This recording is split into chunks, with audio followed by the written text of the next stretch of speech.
başladı koysam ayttan. Bul bunu almak işturu böyle esepteler. Bizin alayqı zonasında mınday sortuvay almağa kıyıştırgan hiç kim bolgan emas. Bizden alayqı öreni boyunca en bağbandardın güçlüsü uşul menin dostum Kıyvasıp Cambul. Bul daim uşul kıyıştırgan almaları berekeli büt. Bundan da japay almalardan bärin kıyıştırsa sortuvay almalarga aylanat. Oşonu jasagan jigit uşu jigit. Bundan da hazır kıyıştırıp atat. Beri qarap jasa. Mına özünün işlerin ulantıp alma kıyıştırığını jasap atat. Bunun sortu tez güçlüçü kızıl almadan.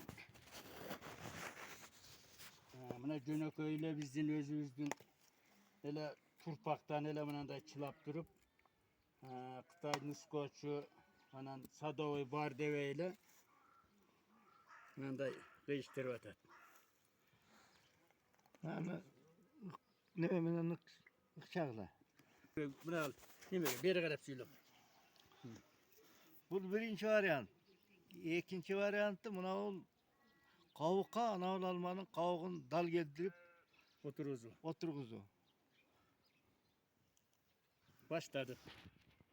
Hadi. Dermana disken aklım. Uzunluğu aklına yapkadınız ki.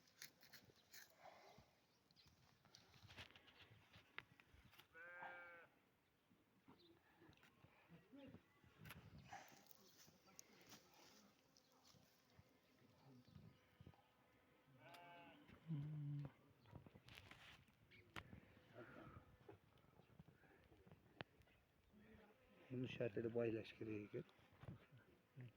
Onu tattın mı şeyine gidecek? Onu buraya aldı. Evet. Daha çok indi yol patlı. İndi yol patlı.